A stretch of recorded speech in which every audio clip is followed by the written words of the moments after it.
Whether in the summers or whenever we had some free time. I know it's been a tough year in terms of injury for you. Does that mean you've played a little bit more golf this year? Unfortunately, it means I've played less.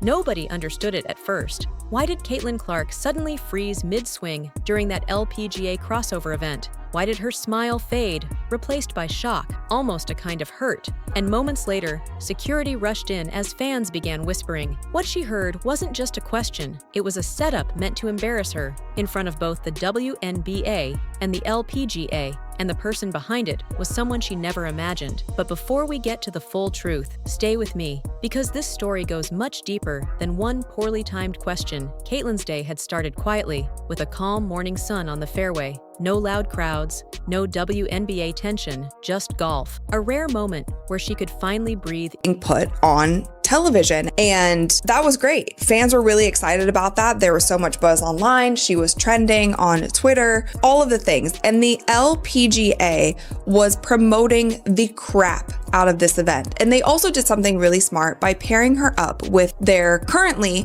#1 golfer in the world. And her name is Nelly Korda. So there are photos of Caitlin and Nelly literally everywhere. She laughed softly while practicing putts, tapping the ball with steady precision as fans whispered, "Look, that's really her, Caitlin Clark." For once, she wasn't dodging drama, agendas, or manufactured controversies. It was supposed to be simple, a charity crossover event, warm energy, good vibes. But just 10 yards away, tension was quietly building. A reporter stood ready, gripping a mic with a pre-written question, not meant to clarify, but to sting. Caitlin had no idea. The peace she felt was the calm before the storm. The reporter stepped forward just as Caitlin finished her swing. Some WNBA insiders are questioning your loyalty. They say your LPGA deal divides the league and hurts women's basketball. How do you respond? Her smile vanished. Her hands shook slightly. Her breath tightened. This wasn't journalism. It was a setup. And for the first time in public, Caitlin Clark looked genuinely shaken. Fans gasped. Cameras zoomed in. Social media was seconds away from erupting. She instantly recognized where that question came from. Someone wanted her rattled. Someone wanted her to seem ungrateful.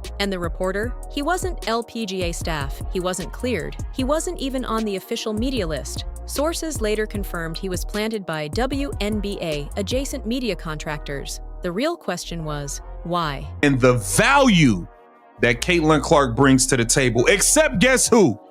Except who? The league she plays in, the WNBA. Kathy, in my opinion, this is the reason you gotta go. This is the reason you have to go. All these WNBA players that was disrespecting fans, disrespecting Caitlin Clark fans and all of this nonsense.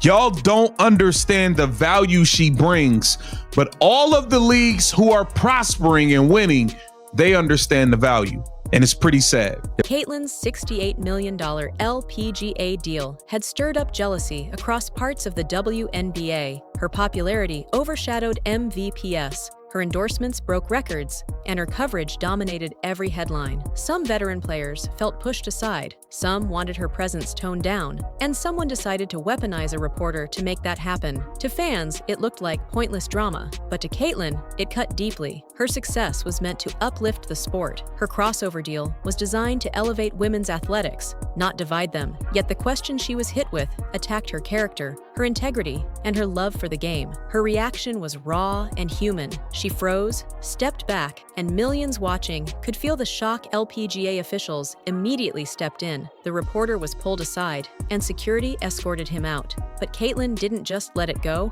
She contacted her legal team because this wasn't simply an inappropriate question. It was coordinated harassment. Within hours, the reporter was fired, his credentials revoked, and an LPGA investigation was launched. Caitlin was prepared to take it further, with legal filings covering harassment, professional defamation, misuse of access, and emotional harm. All of these places, every media outlet is covering this, and you don't say anything. That's what we were talking about this whole season.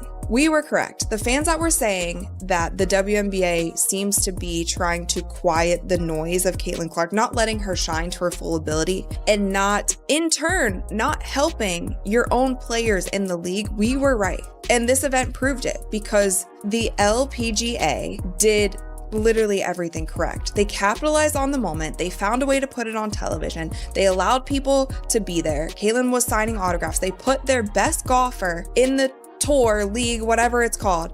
They put her with Caitlin because they knew that she would get more eyeballs doing it. They propped up Her team added further claims: emotional harm, interference with contracts, and a full investigation into who granted the reporter access and who crafted that question. Was there WNBA coordination behind it? Fans watched in disbelief as the internet erupted. Stand with Caitlin went viral. Justice for Clark trended for hours. Social media split into debates. Was the reporter acting alone? Was this a WNBA-linked setup? Did Caitlin overreact? Or was she exposing a controlled narrative? Analysts called it unprecedented, cross-league sabotage. Meanwhile, Caitlin stayed composed. She kept signing deals, making appearances, and her endorsements and LPGA commitments remained strong behind the scenes. Insiders confirmed what many suspected. The reporter had received the question directly from WNBA, adjacent media sources. No, it's not. No, it's not. Stop it. Stop it. They said the Golf Channel went live during her round and had a reporter interview Clark on a walk down the fairway. That's the Caitlin Clark effect. Most groups had a handful, sometimes a dozen followers. Clark had thousands. She played the front nine with the world number one Nelly Korda and back nine with golf icon Annika Sorenstam, the event's host. It was an honor to play the Pro-Am with Caitlin last year. Cold, and obviously being down here in Florida, the weather makes it pretty easy to play some golf, but getting in as much as I can. Obviously, I stay pretty busy, so I don't get to play as much as I would like, but when I do, it's always really fun. Yeah, you just played 9 holes with Nelly once again, even though and then also putting on a show as someone who knows the fans are here to see you. Yeah, I mean, like, these are the things that you love, like being competitive, and even when I go out and play with family or friends or whoever, like, you make it competitive. Like, you don't just go out there and hit the ball. Like, you make a game out of it. You do have a 2v2, you do whatever. And I think that's what the fun part about golf, and really with anything I do in life, I'm pretty competitive. So The coordinator's involvement wasn't proof of direct league action, but it was enough to trigger serious consequences. Suspensions were now on the table. Investigations continued to expand, and the legal battle was intensifying. Caitlin's team was ready to take everything public. She refused to be pressured or silenced behind closed doors. Caitlin said, "I'll play anywhere. I'll work hard anywhere. I shouldn't have to defend my love for the game." She wasn't just standing up for herself. She was fighting for every athlete who has ever dealt with jealousy, politics, or manufactured controversy. She didn't ask for this battle, but she was determined to finish it on her terms. If you want part 2, the full legal breakdown, the orchestrators exposed, and the WNBA fallout, comment next part, and we'll release it.